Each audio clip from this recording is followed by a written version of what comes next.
दोस्तों, रात के ठीक 12 बज रहे थे। चारों ओर घना अंधकार पसरा था। जंगल की हवा में एक अजीब सी ठंडक और रहस्यमयी गूंज थी। विशालकाय पेड़ों की परछाइयां ऐसे यो डगमगा रही थीं, मानो कोई अनदेखी शक्ति धीरे धीरे कदम बढ़ा रही हो।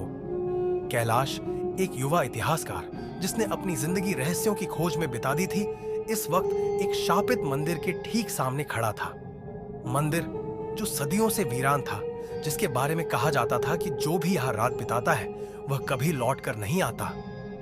लेकिन आज कैलाश वहां खड़ा था, क्योंकि उसे इस जगह के भयानक सच को सामने लाना था। अगर तुम अंदर गए तो वापस नहीं आ पाओगे। ये शब्द गांव के बुजुर्गों के थे, जिन्होंने कैलाश को चेतावनी दी थी, लेकिन उसकी जिज्ञासा और हिम्मत उसे यहां तक खींच लाई थी। अचानक एक भीषण आवाज गूंजी। मंदिर के विशाल द्वार अपने आप चरमराते हुए खुल गए। हवा में एक बूढ़ी औरत की सिसकियां गूंज रही थी। कैलाश ने पीछे मुड़कर देखा, लेकिन वहां कोई नहीं था। उसका दिल तेजी से धड़कने लगा, लेकिन अब पीछे हटने का कोई मतलब नहीं था। उसने धीमे कदमों से मंदिर के अंदर प्रवेश किया, और बस यहीं से शुरू होती है एक ऐसी भयानक और रहस्यमयी कहानी जिसे सुनकर आपके रोंगटे खड़े हो जाएंगे। मंदिर के अंदर घुसते ही कैलाश को अजीब सी घुटन महसूस हुई। हर तरफ धूल और जाले फैले हुए थे। मंदिर की दीवारों पर अजीब अजीब प्राचीन चित्र बने हुए थे, जिनमें रक्त से सने हुए योद्धा, टूटे हुए मुकुट और एक स्त्री का डरावना चेहरा उभरा हुआ था। ये कौन है? कैलाश ने खुद से पूछा। तभी अचानक उसे किसी के चलने की आवाज सुनाई दी। टप टप टप। वो पीछे मुड़ा, लेकिन वहां कुछ नहीं था।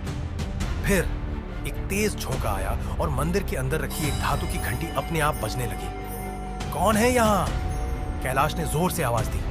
कोई जवाब नहीं आया, लेकिन तभी उसे सामने की दीवार पर कुछ लिखा हुआ नजर आया। जो भी मेरी आत्मा को जगाएगा वह मृत्यु को गले लगाएगा। कैलाश को समझ में नहीं आ रहा था कि आखिर यह मंदिर इतना रहस्यमयी और डरावना क्यों है।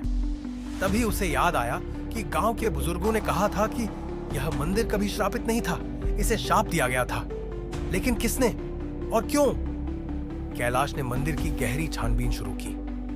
तभी उसकी नजर मंदिर के कोने में पड़ी एक पुरानी सीढ़ी पर गई। यह सीढ़ी कहां जाती थी, कोई नहीं जानता था। उसने धीरे धीरे सीढ़ियों पर कदम रखा।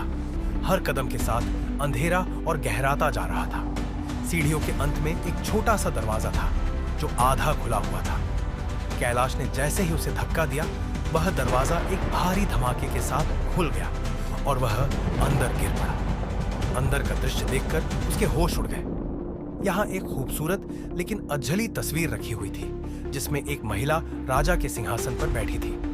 उसके चेहरे पर एक गहरा घाव था और उसकी आंखों से ऐसी घृणा झलक रही थी मानो वह किसी से बदला लेना चाहती हो। नीचे लिखा था, रानी देवयानी, जिसे इतिहास ने भुला दिया। कैलाश ने जब और ध्यान से देखा तो उसे एहसास हुआ कि यह कोई आम रानी नहीं थी। गांव की लोक कथाओं के अनुसार कई 100 साल पहले यहाँ एक महान साम्राज्य था, जिसका नाम दिव्यनगर था। यहाँ की रानी देवयानी अपनी सुंदरता और बुद्धिमानी के लिए प्रसिद्ध थी। लेकिन एक दिन उसके ही महल के मंत्री और सेनापति ने मिलकर राजा की हत्या कर दी और रानी को जिंदा जला दिया। लेकिन मरने से पहले रानी ने एक भयानक श्राप दिया, जिसने भी मेरा हक छीना वह हर जन्म में तड़पता रहेगा, और जिस दिन कोई अजनबी इस मंदिर में मेरे चित्र को देखेगा, मेरी आत्मा जाग जाएगी। कैलाश का दिल धड़क उठा। तो क्या मेरी वजह से? तभी अचानक मंदिर में चारों ओर एक भयंकर आंधी चलने लगी। दीपक अपने आप बुझ गए।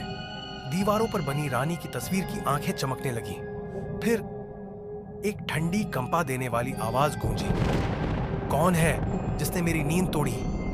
कैलाश घबराकर पीछे हटा, लेकिन तभी उसने देखा कि मंदिर के दरवाजे अपने आप बंद हो रहे थे। वह पूरी ताकत से भागने की कोशिश करने लगा, लेकिन अचानक उसके पैर किसी अनदेखी शक्ति ने जकड़ ली, और तभी एक भयानक परछाई मंदिर के अंधेरे से उभरी, जिसकी लाल आंखें जलती हुई अंगारों की तरह चमक रही थीं। कैलाश की सांसें रुकने लगीं। क्या वह इस श्राप से बच पाएगा? क्या रानी की आत्मा सच में जाग चुकी है? यह जानने के लिए अगली कड़ी का इंतजार करें। अगर आप चाहते हैं कि हम इस रहस्यमयी कहानी का अगला भाग जल्द से जल्द लाएं, तो अभियाम स्टोरीज 132 को सब्सक्राइब करें और कमेंट में बताएं कि आगे क्या होना चाहिए। क्या कैलाश रानी के श्राप से बच पाएगा या वह भी इतिहास का हिस्सा बन जाएगा? कमेंट में अपनी राय जरूर दें।